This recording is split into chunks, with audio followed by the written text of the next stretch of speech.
Buenas tardes a todos. Espero se encuentren muy bien. Vamos a iniciar la clase programada para este día lunes. Antes que nada, me gustaría saber si escuchan el audio de buena manera y si visualizan la imagen en el mismo sentido, por favor. Sí, licenciado, todo bien. Ok, excelente. Bueno, venimos hablando de lo que es el derecho de obligaciones y específicamente la obligación mercantil. El último día de clase les hice algunas observaciones respecto a la forma en la que nosotros podemos dar a entender lo que significa una obligación mercantil y en el mejor de los casos, cómo nosotros podemos descomponer esa definición de ese concepto y de esa manera podemos armarlo hasta nuestra manera, sin que esto pierda su sentido, sin que esto pierda la razón de ser de esa explicación.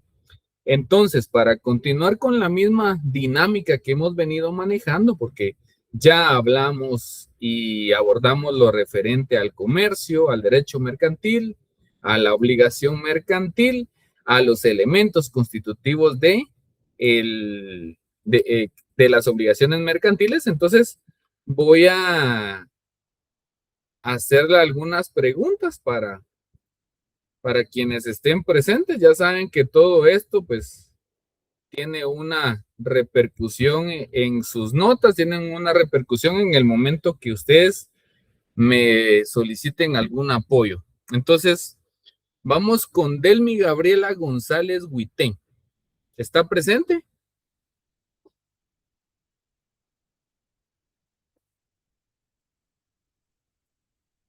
A la 1, a las 2 y a las 3. Bueno, anotada, Delmi. Vamos con Crisman Gedalis Martínez Aguilar. A la 1, a las 2 y a las 3. Se dan cuenta que por este tipo de situaciones es que después uno termina siendo el malo de la historia, uno es el villano, cuando la obligación de ustedes es conectarse a la hora que está programada la clase. Bueno, Aura Rocío López Dávila, por favor.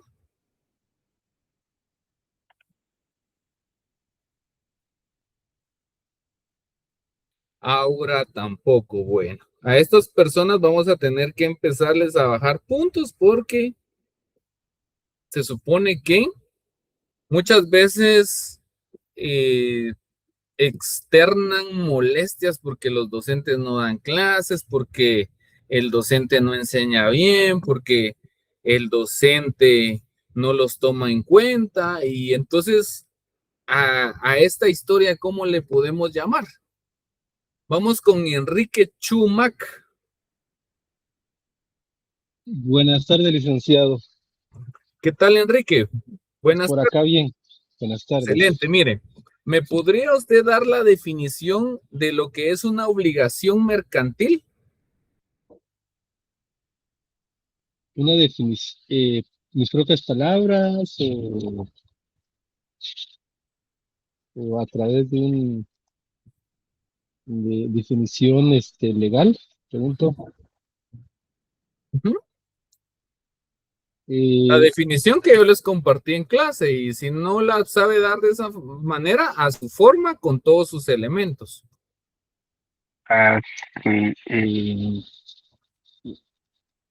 Las obligaciones mercantiles, dice, ¿verdad? ¿Cómo le puedo...?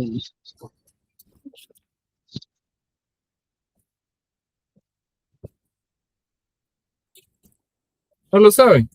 No, Va. perdón. Entonces necesito que la próxima vez que yo le pregunte, necesito que usted me lo diga con toda la claridad y la certeza posible. De eso se Ok. trata esta clase. Vamos con Bueno, María del Pilar Sosa Zamora.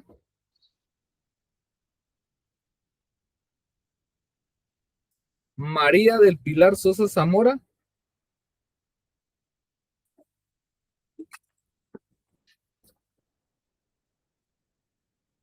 Ok, otra ausencia. Wilson, por favor.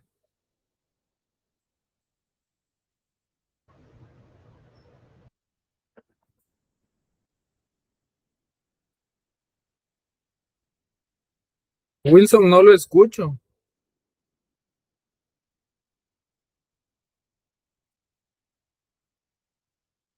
Creo que tiene problemas con su micrófono. Lo tiene apagado.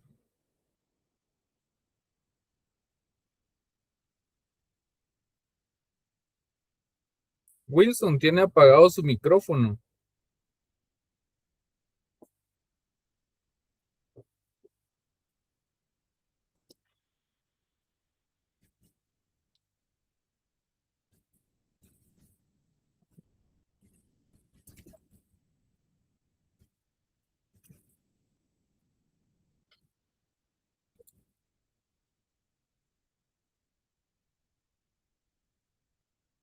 Wilson, no sé si usted me escucha, pero tiene apagado su micrófono. No sé si los demás me escuchan.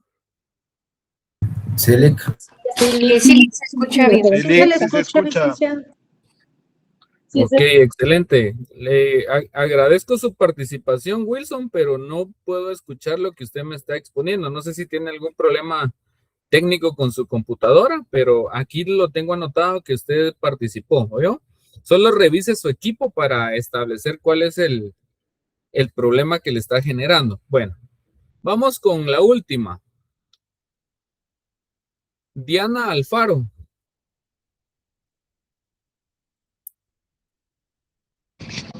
Sí, licenciado. por favor.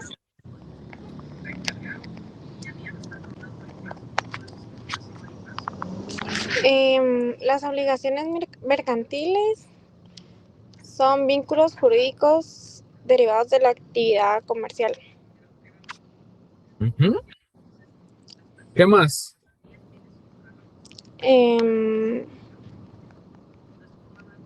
Entre sus elementos está el sujeto activo, que es el acreedor, el deudor, que estos son los sujetos, el objeto y el vínculo. Ok. ¿Qué más?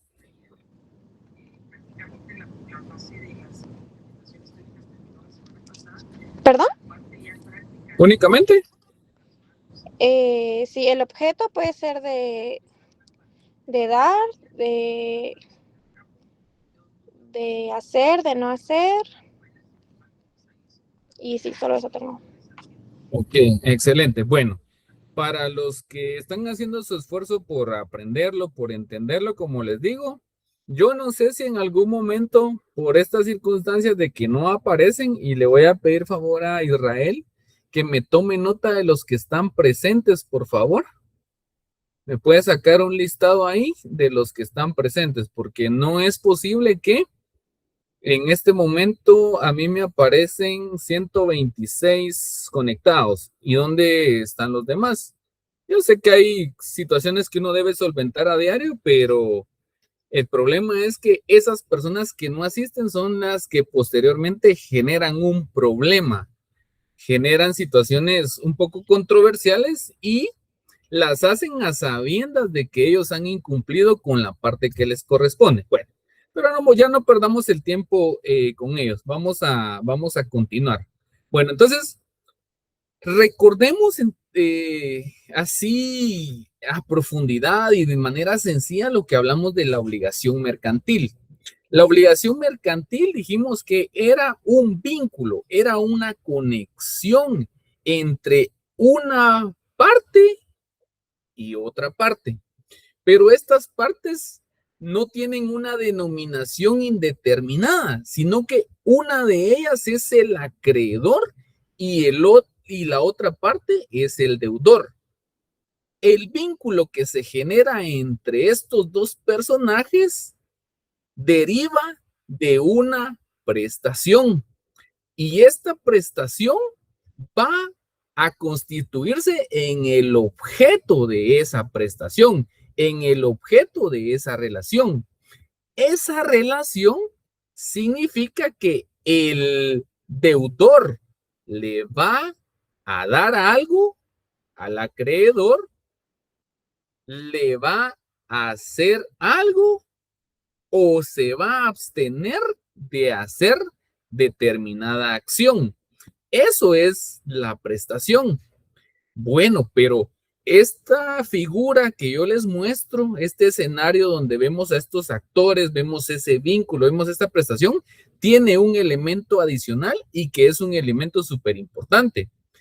Y este se representa a través de la exigencia que puede hacer valer el acreedor en caso que el deudor incumpla con la prestación. Es decir, que la ley le faculta al acreedor exigir el cumplimiento de esa prestación, exigir el cumplimiento de ese objeto. Entonces, acá lo estamos viendo de una forma variable. ¿Por qué? Porque esa prestación puede ser una cosa, puede ser un servicio o puede ser la abstención a realizar algo. Entonces, cuando el deudor realiza una acción o entrega una cosa diferente o no entrega lo que a lo que él se comprometió, se responsabilizó en un tiempo, el acreedor está facultado legalmente para exigir ese cumplimiento. Entonces, así es como entendemos nosotros una obligación mercantil. Y esa es la explicación que yo necesito que ustedes me den. Con sus palabras, desordenadamente puede ser, pero que incluya todos sus elementos. Entonces, el vínculo, el acreedor, el deudor, la prestación que puede ser dar, hacer o no hacer, y esa facultad que se tiene para exigir el cumplimiento de esa prestación. ¿Estamos? ¿O tienen alguna duda al respecto sobre esto? Bueno, yo digo que estamos claros. Que conste que estoy repitiendo y repitiendo sobre lo mismo. Puede ser que en el semestre no aprendamos lo que incluye el programa, pero sí necesitamos saber qué es el derecho mercantil, qué es qué es el concepto comercio, qué es el derecho de obligaciones o qué es una obligación mercantil. Bueno.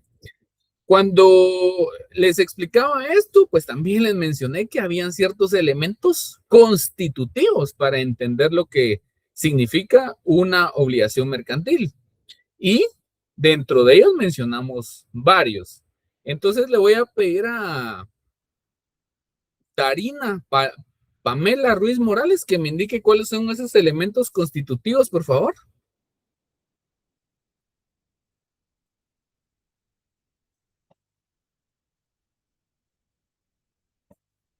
Puchica, ustedes, aquí parece que estuviera dando la clase en el cementerio general, ¿verdad? Que menciono nombres y nadie me responde. ¿Ustedes? ¿Le ayudo yo?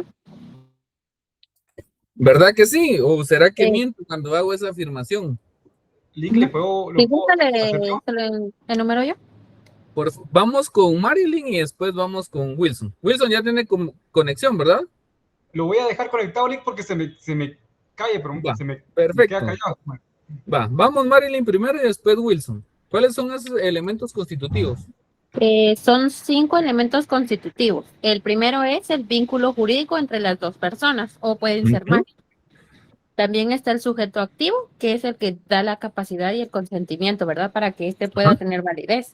El sujeto pasivo, que es el que obtiene la obligación hacia el sujeto activo. También está el objeto, que es una de las características es de que sea posible e ilícito.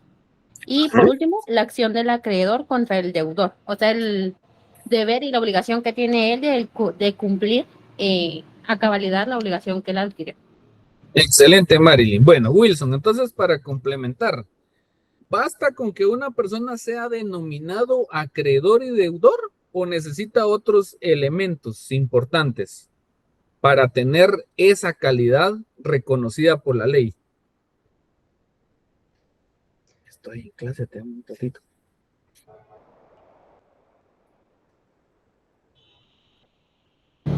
¿Era para mí la pregunta? No, para Wilson.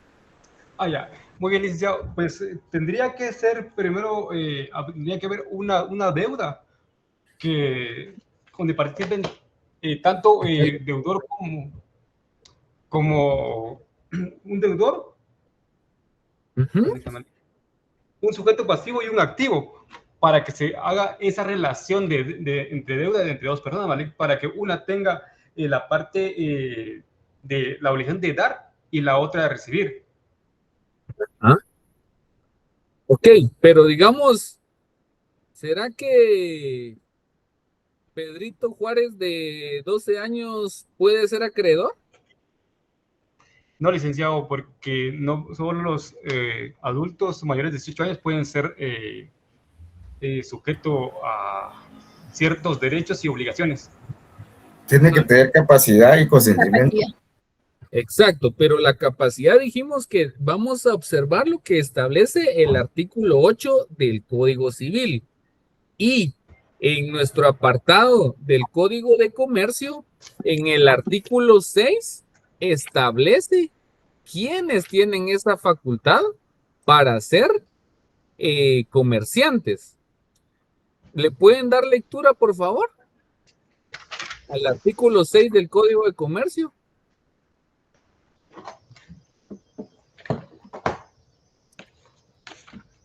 Si quieres, lo leo. Por favor, Pablo. Pablo y después Marlene. Artículo 6, capacidad. Tienen capacidad para ser comerciantes las personas individuales y jurídicas que, conforme al Código Civil, son hábiles para contratar y obligarse. Exactamente. Entonces dicen que son personas con capacidad las que tienen esa facultad para contratar y obligarse. ¿Será que un niño de 4 años podría entonces obligarse para figurar como un comerciante? No. Pues claro que no. Y cuando me voy al Código Civil me establece ahí qué es la capacidad. No me define qué es la capacidad, porque les digo, esa es la parte doctrinaria que nos proporcionan los textos elaborados por los estudiosos. Pero sí puedo yo determinar cuáles son esos tipos de capacidad que existen.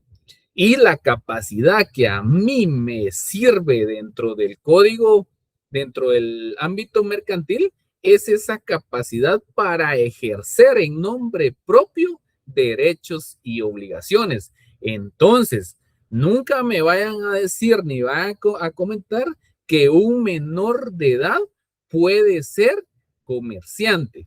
Sí hay excepciones, pero en otras circunstancias, y no es precisamente para que se convierta o se constituya en un comerciante individual. Eso lo vamos a ver en el artículo 7, por favor. ¿Quién puede darle lectura? Ahora sí vamos con Marilyn. Artículo 7 del Código de Comercio. Por favor. Está bien. Artículo 7. Incapaces o interdictos.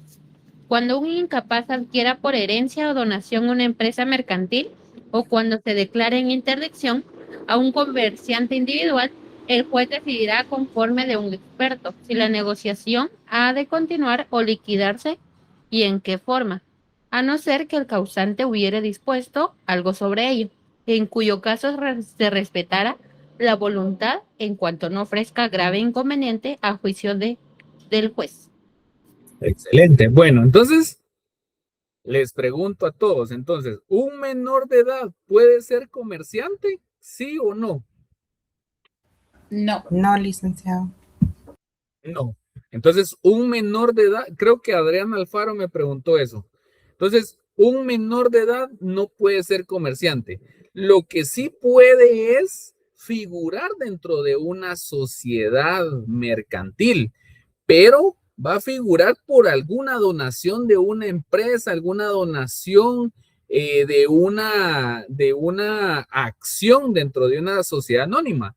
Pero, ¿cuál es la excepción? ¿Cuál es esa validación que necesita para entrar él a figurar? No va a entrar él precisamente, sino que lo va a hacer por medio de su representante legal, es decir, ejerciendo una personería. Pero ¿quién me va a dar esa validación para que lo pueda hacer? ¿Será que solo es así? ¿O quién es el que autoriza? Según el articulado que acabamos de leer. El juez. Exacto. El juez debe establecer esa necesidad y utilidad, porque el juez va a resguardar o va a proteger ese patrimonio del menor. Pero si el juez considera que el negocio en el cual van a incorporar a ese menor por medio de su representante legal le genera un detrimento o una pérdida a su patrimonio, definitivamente no lo va a autorizar. ¿Estamos? Esa es la regla, pero no es regla para constituirse o inscribirse como comerciante individual. Solo lo puede hacer un mayor de edad. Bueno, continuemos. Entonces, ¿alguna duda al respecto de lo que les acabo de mencionar? No, hoy sí está Okay. claro. Bueno, hay otra pregunta que siempre les hacen en los privados, decirle, mire, fíjese que yo acabo de entrar acá del edificio y un niño me vendió unas estampitas y un aromatizante para el carro. ¿Él es un comerciante o no es un comerciante? No, es un vendedor. Pues al fin, veamos los principios. Bueno, le vendió a usted lo que le ofreció, le dio lo que le ofreció. También usted sabía que el producto tenía un precio y en ese precio se lo mantuvo. El niño se lo vendió porque tenía interés de lucrar, es decir, a él le costó 5 y él se lo vendió en 10. Tenía ese deseo de acrecentar su patrimonio. Bueno, el niño no se lo dio gratuito, sí se lo vendió. Entonces, llena las características o los principios del derecho mercantil. Sí las llena, pero ¿cuál será el requisito para que él no sea considerado un comerciante? Debe estar debidamente inscrito. Exactamente. Ellos sí ejercen una función comercial, ellos se movilizan en el ámbito económico, pero no tienen esa calidad de comerciante. Se utiliza el término que es un comercio informal, porque definitivamente todas esas actividades generan ingresos para las personas, llenan mucho de los principios, pero de conformidad con la ley, únicamente va a ser comerciante aquella persona que en nombre propio pueda contratar y pueda obligarse. Y sobre todo, que pueda acreditar que es un comerciante. ¿Y cómo acredito yo que soy comerciante? Les pregunto. Por favor, Pablo.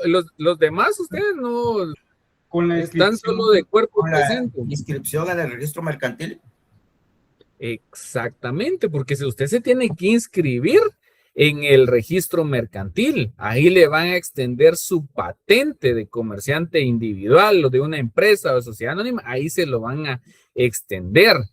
Bueno, entonces ahí sí, yo ya poseo la calidad de comerciante. Entonces, significa que estas son la parte que no se refleja dentro de la definición de una obligación mercantil, pero ahora nosotros ya sabemos, o sea, qué bonito es decir eso, sí, que es el vínculo entre un acreedor y un deudor, con el ánimo de intercambiarse una prestación, la cual consiste en dar, hacer o no hacer, y que en caso de incumplimiento de uno de ellos, existe la facultad por parte del acreedor de hacerlo valer, etcétera.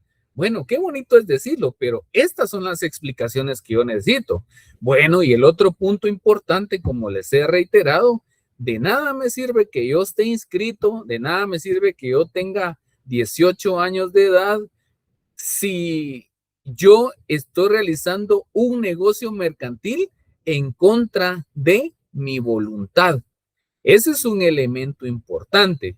Y, digamos, dentro del derecho mercantil hay una norma que me establece la supletoriedad. Y esto me indica que cuando no exista un punto de regulación en el Código de Comercio, yo puedo acudir al Código Civil para entenderlo de mejor manera. Y por eso es que en la clase anterior leyeron ustedes el artículo 1251 sobre el negocio jurídico. Y el negocio jurídico, ¿qué establecía? ¿Cuáles son esos elementos que deben existir en todo negocio jurídico? Háblese, negocio jurídico civil, negocio jurídico mercantil. ¿Cuáles son esos elementos? Les pregunto. Licenciado, la capacidad legal, el consentimiento que no adolezca de vicio y que sea un objeto lícito. Exacto, entonces eso nunca se les debe borrar a ustedes de la mente. La capacidad, como le digo, de nada sirve que sea mayor de edad, pero que esa capacidad no esté inscrita. Es decir, usted cumple su mayoría de edad y ¿qué es lo primero que debe hacer? Por responsabilidad ciudadana, ¿qué es lo primero que debe hacer? Bueno, ir al Registro Nacional de las Personas y pedir que le emitan su documento de identificación personal. Posteriormente, si usted se quiere dedicar a una actividad comercial, entonces debe acudir al registro mercantil, llenar los requisitos que esta entidad le exige y ya quedar inscrito como tal. Y ya posteriormente realizar las actividades que usted haya inscrito en su objeto, ya sea de la empresa o de la sociedad mercantil. Bueno, entonces ya vemos que no es tan fácil. El objeto ya lo mencionamos. Dentro de la circulación mercantil únicamente pueden intercambiarse, pueden distribuirse, pueden producirse objetos que estén dentro del margen de la ley, que estén permitidos por la ley. Entonces, por más que yo cumpla con todos los requisitos, pero lo que voy a distribuir yo son gel con marihuana, ahí me voy a encontrar en un problema porque voy a cumplir la mayoría de requisitos, pero el objeto no va a ser lícito. Entonces tengo que tener cuidado con eso. Entonces eso es muy importante y aunque ahorita parezca tan sencillo e insignificante, puede ser que a su oficina acuda alguna persona con algún producto que pueda tener alguna de estas características y que ya quedará en usted en recordarse lo que yo le estoy diciendo para ver si usted le da viabilidad o no a un negocio mercantil. ¿Estamos? Bueno, en el caso del deudor, como les decía la otra vez, por lo regular el deudor puede ser comerciante o no puede ser comerciante, porque recordemos que el comercio se moviliza en la sociedad humana y en la sociedad humana lo que existe son personas con múltiples necesidades, son personas que necesitan adquirir productos para tener un bienestar, para tener un desarrollo humano. Entonces, puede ser de que alguien vaya a una farmacia que está legalmente constituida, es decir, es una empresa mercantil que funciona bajo la tutela de una sociedad anónima, es decir, es un comerciante, es una persona jurídica que se dedica al tráfico comercial. Bueno, ¿y quién va a ir a comprar esa farmacia? ¿Será que todos los que compran en esa farmacia son comerciantes o hay particulares? Les pregunto. Daniela, por favor, Daniela Cruz.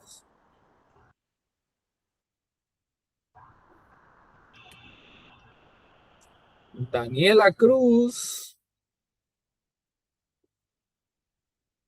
Tampoco Daniela Cruz aquí. Buenas noches, Nick. Va, muy bien, ya yo ya le iba a mandar a hacer su esquela, fíjese, porque ya muchos muertos hoy. No, es que el micrófono, no sé por qué no se me activaba. Va, perfecto, la trajimos del más allá. Bueno, continuemos.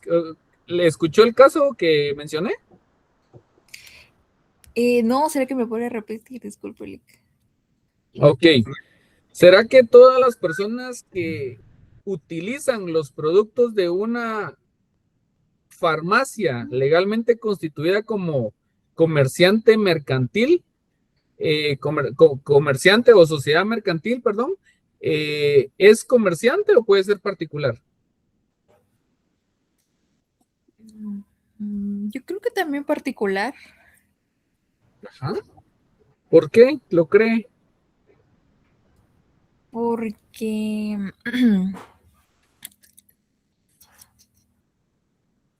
es verdad. Porque pueden llegar cualquier persona, ¿no? O sea, no solo comerciantes, sino que cualquier particular. Ok.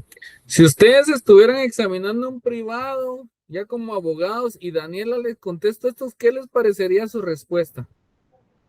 Que está mala respuesta, es muy vaga. ¿Será que le damos 10 puntos, 5 puntos o 3 puntos? Bueno, precisamente, ¿por qué les hago mención de esto?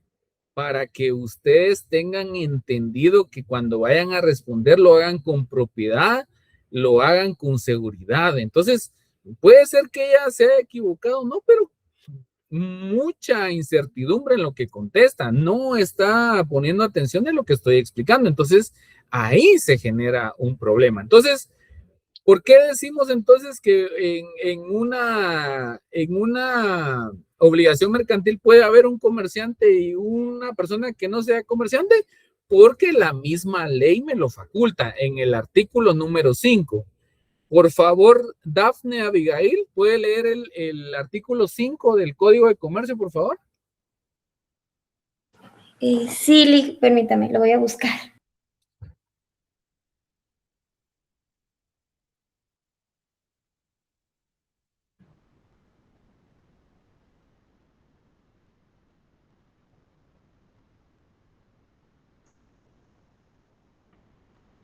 ¿Lo puedo leer, Lick? Démosle unos 30 segundos más así se toman ustedes un su vasito de agua. Tiempo de hidratación.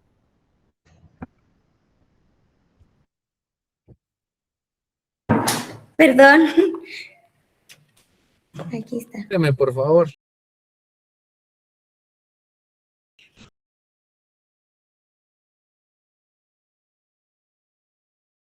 El negocio mixto. Ajá. Cuando en un negocio jurídico regido por este código intervengan comerciantes y no comerciantes, se aplicarán las disposiciones del mismo. Excelente. Entonces, eso también apuntémoslo. Eso lo vamos a ver más adelante con las obligaciones mercantiles, con las características, pero como estamos hablando de lo que es una obligación mercantil, tanto acreedor como deudor puede ser comerciante, pero uno de estos dos puede que no sea comerciante. ¿Y cuál es el fundamento legal? El artículo 5 del Código de Comercio. Entonces, esto espero que lo estén apuntando porque esto va a ser motivo de examen. Entonces, mire, les voy a poner ahí un menor de edad puede ser comerciante. Sí, fundamento legal, pues ustedes ya saben. Perfecto. Bueno, ¿estamos? Bueno, les pregunto, ¿alguna otra duda respecto a las obligaciones mercantiles?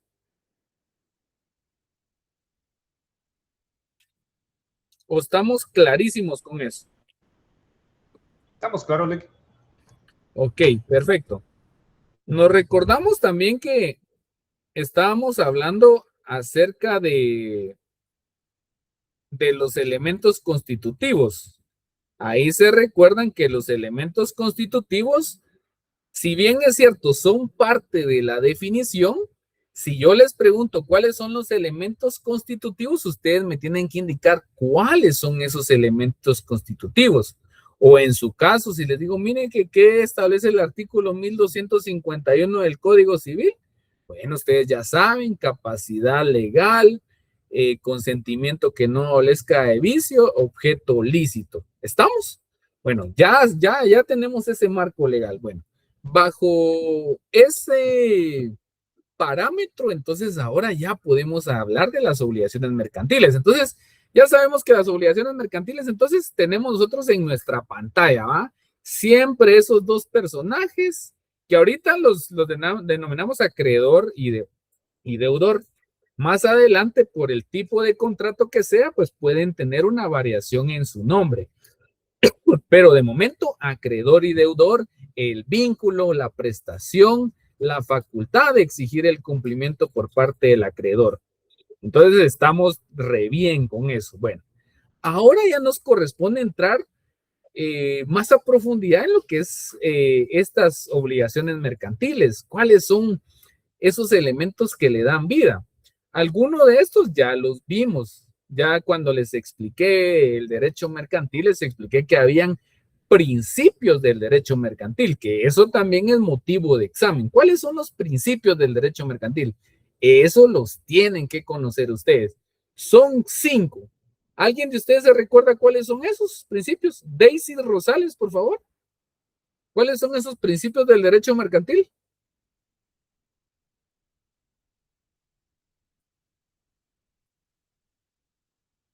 Buenas tardes, licenciado. ¿Sería capacidad legal uno de ellos? ¿Qué más? Le voy a dar el tip porque... ¿Autónomo? ¿También?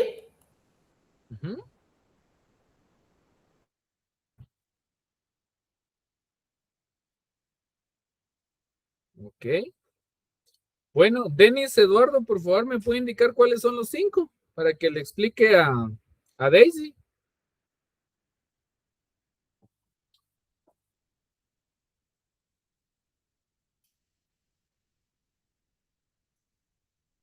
Denis también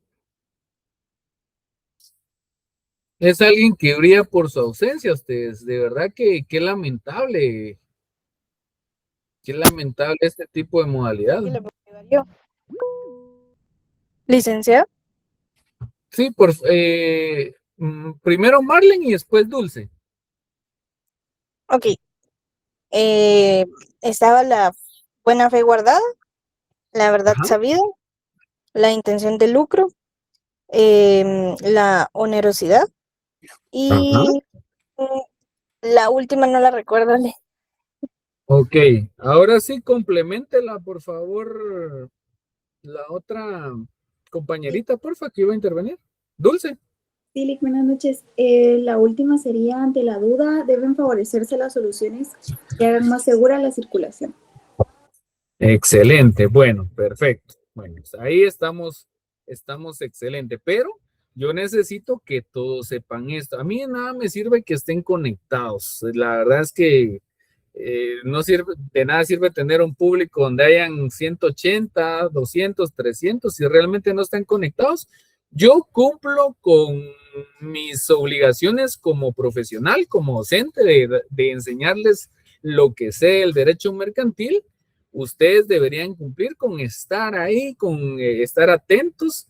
Si ustedes no lo cumplen, pues ese ya no es problema mío, ¿verdad? Yo ya me gradué, ya tengo mis títulos ahí, ya pasé los exámenes, ya pasé varias vergüenzas también, ya pasé muchas cosas y por esa razón es que les estoy trasladando a ustedes el conocimiento para que ustedes vayan con un fundamento bien cimentado. ¿Me entienden? Los que no me entienden, pues definitivamente no sé por qué se metieron a estudiar derecho, pero los demás lo van a comprender en el camino. Bueno, y siempre aclaro, esto no es no es una acción de mala fe ni en búsqueda de evidenciar a nadie, no.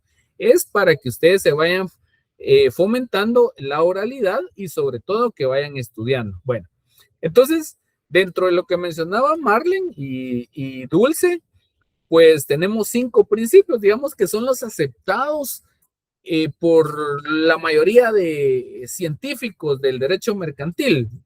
Ellos, digamos que esos 5 son los que tienen mayor aceptación, los que todos reconocen como que en esto sí hay razón, mucha, esto lo vamos a dejar aquí. Perfecto. Bueno, ¿qué sucede? Dentro de esos principios les mencioné yo que habían 2 que eran de naturaleza legal. Estos son de naturaleza legal porque es el mismo Código de Comercio que los regula, los estipula, los establece. Los otros son más doctrinarios, pero no dejan de complementar los principios del derecho mercantil, porque ya analizamos cada uno de ellos y damos total cuenta de que sin uno de ellos se desnaturaliza o se desvirtúa el derecho mercantil. Bueno, empecemos por esto entonces. Características de las obligaciones mercantiles. Tenemos los principios filosóficos. Eso necesito que lo vayan apuntando en su código de comercio, que lo apunten. Ahí inicia todo lo relacionado con las obligaciones mercantiles. ¿Qué artículo es el que van a marcar? El artículo 669, que se refiere a principios filosóficos. ¿Estamos? Bueno, entonces, ¿cuáles son esos principios filosóficos o esos principios legales de las obligaciones mercantiles? Entonces vamos a mencionar dos: la verdad sabida y la buena fe guardada. ¿Cuáles son, por favor? ¿Alguien que me pueda repetir? Verdad sabida y la buena fe guardada. Ok, ¿en qué libro del Código de Comercio encuentro yo estos principios? En el libro cuarto. En el libro cuarto, obligaciones y contratos. Ok, y si yo les pregunto sobre títulos de crédito, ¿en qué libro los encuentro?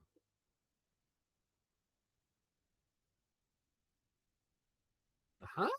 En el libro 3 de las cosas mercantiles. Exacto, en el libro 3. Y si yo les pregunto por las obligaciones profesionales de los comerciantes, ¿en qué libro? En el libro 2. Ajá, y en el libro primero, ¿qué encuentro? De los comerciantes y sus comerciantes. Auxiliares. Ok, eso es lo que ustedes deben manejar desde ya. Yo no sé cómo le van a hacer o van a comprar sus pestañitas o a su manera, pero me van a dividir los libros. Libro 1, libro 2, libro 3, libro 4. Y entonces, como les digo, si algún día me toca evaluar los de mercantil en el privado y yo les pregunto, miren, menciónenme y fundaméntese sobre los principios filosóficos del derecho mercantil, y yo veo que usted está leyendo en el libro 2 o en el libro 3, adivinen qué va a pasar. ¿Hay algún adivino aquí? Le voy a poner mal la respuesta, porque es un mal manejo de código, porque por eso vemos estructura también de la normativa. Bueno, entonces, ahora como estamos viendo nosotros en el curso 3 de Derecho Mercantil, nuestro inicio está en el 669, principios filosóficos. Bueno, ¿qué es un principio? Les pregunto, ¿qué es un principio para ustedes?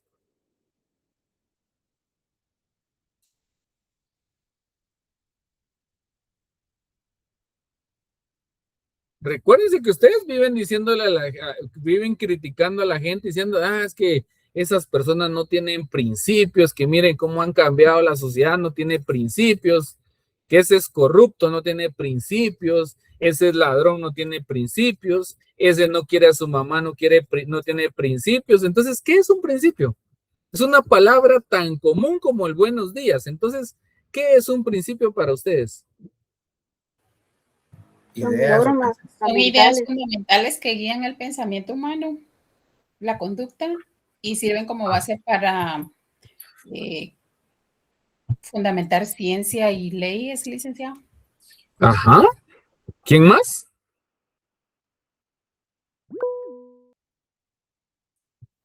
Ajá, Daniel. Guías de conducta.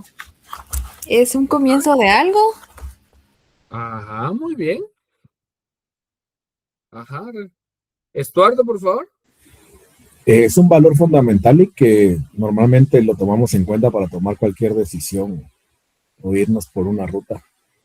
Excelente, excelente. Bueno, quienes lo investigaron en la IA, pues espero que lo repasen. Quienes me lo dijeron por su intelecto, pues está muy bien. Entonces, sí, eso es lo que representa un principio en nuestra vida cotidiana. Y como les digo, muchas veces nos acostumbramos a repetir palabras y a tener una noción de las palabras, pero en realidad no sabemos el significado.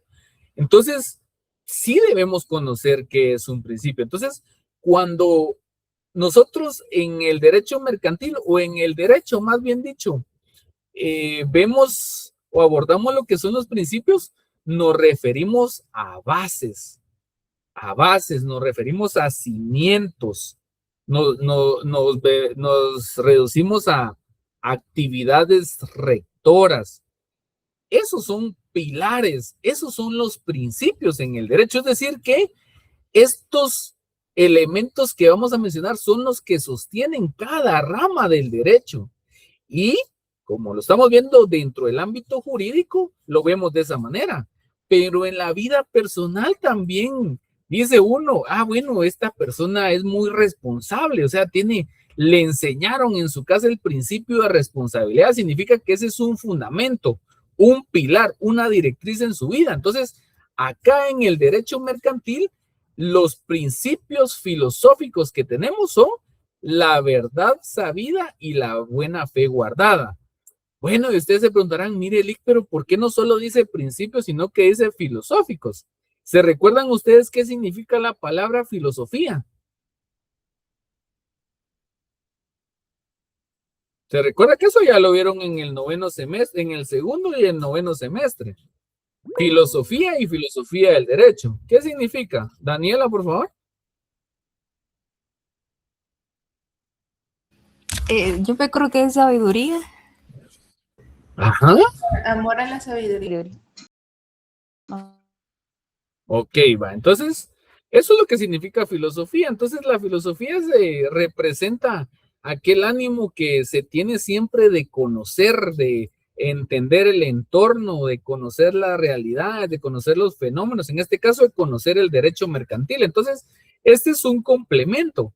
Principio filosófico.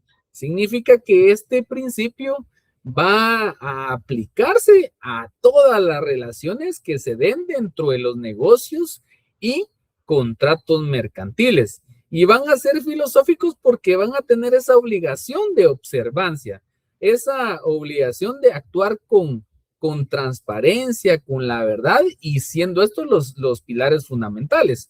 Bueno, entonces, pero acá nos a enumerar, necesitamos entender qué significa cada uno de ellos.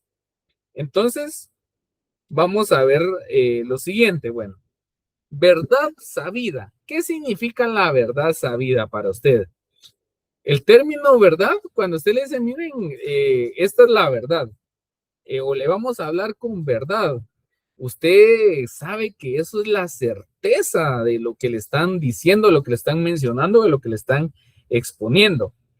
Entonces, la verdad sabida representa transparencia, representa honestidad, representa claridad, representa lealtad. Eso significa que lo que yo estoy ofreciéndole o la prestación que yo le estoy dando o el objeto que yo le estoy dando, el servicio que le estoy dando a un deudor, es cierto, es verdadero, lo estoy haciendo transparentemente, estoy actuando sin ninguna simulación, sin ningún engaño.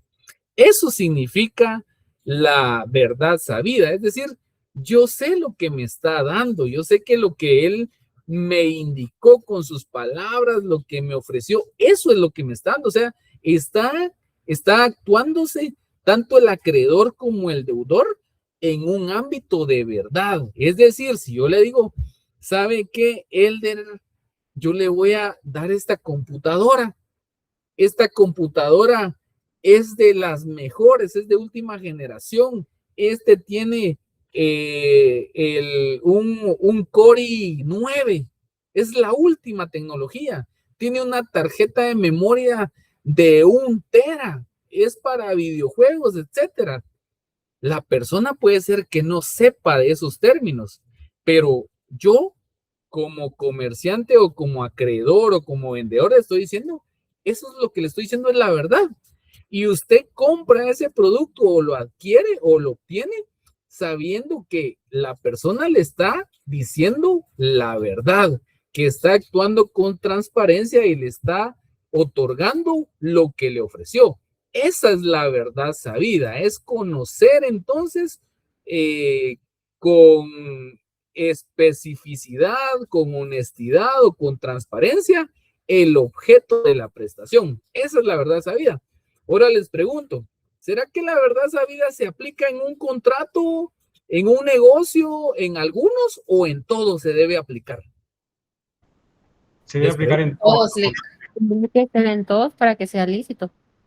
Exacto. Entonces, es un principio. La verdad sabida debe mantenerse, debe figurar en todo negocio o contrato mercantil. Por eso es un principio, porque eso es algo fundamental.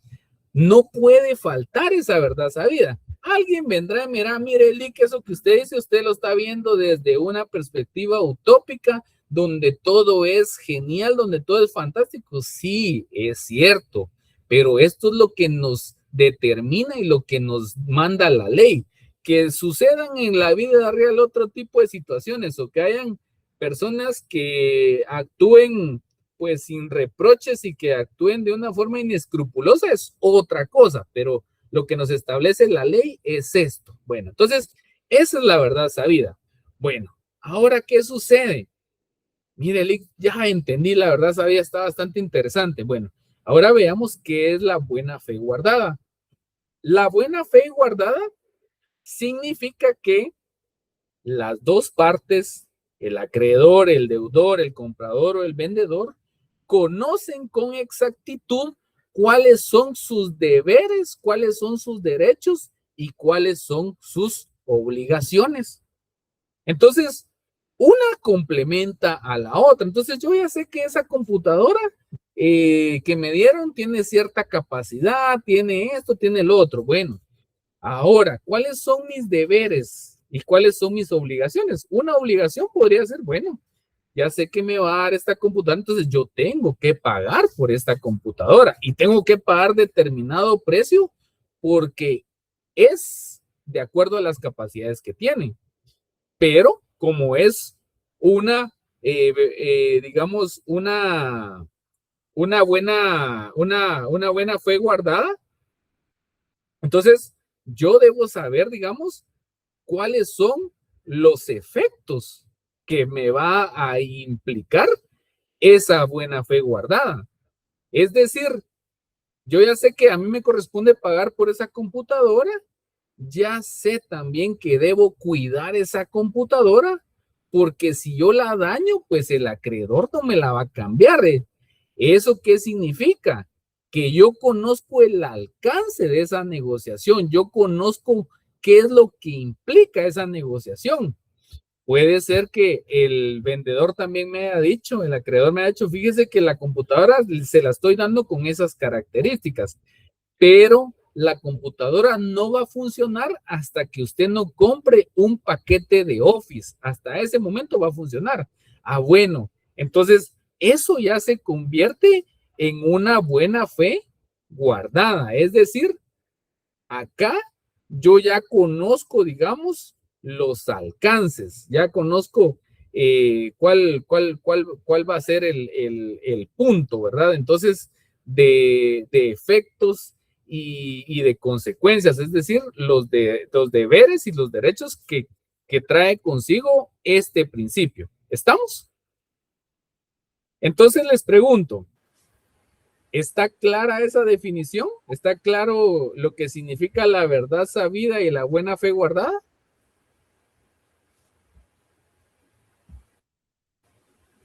Sí, todo claro. Ok, ¿seguro, seguro? Ok, perdón. Licenciado, perdone, es que tanto que habló de la verdad sabida, entonces no lo pude como conjugar todo de un solo como para una definición como tal. ¿Será que lo puede repetir un poquito a simplificar? Bueno, perfecto. Si quieren, vamos a simplificarlo solo para que lo tengamos de una forma más sencilla. O sea, la buena fe guardada significa que mi actuación se va a dar sin ánimo de engaño,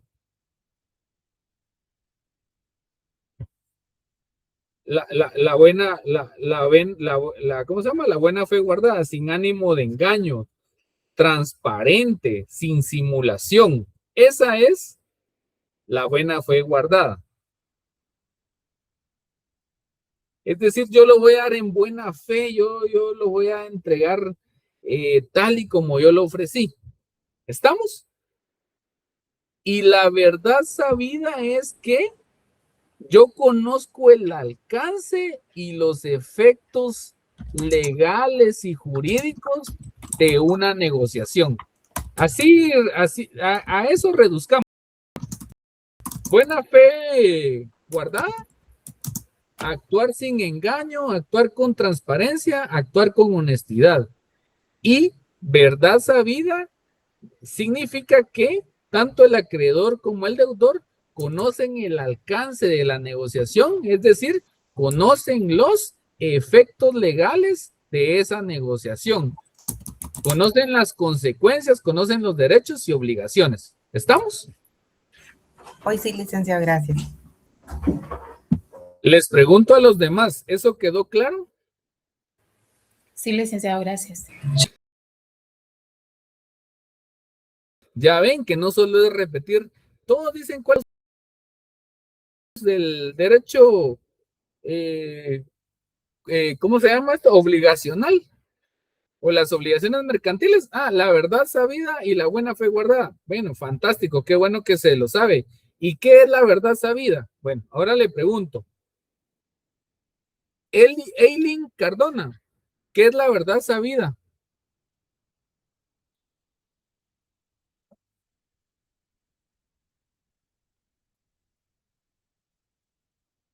Eileen Cardona.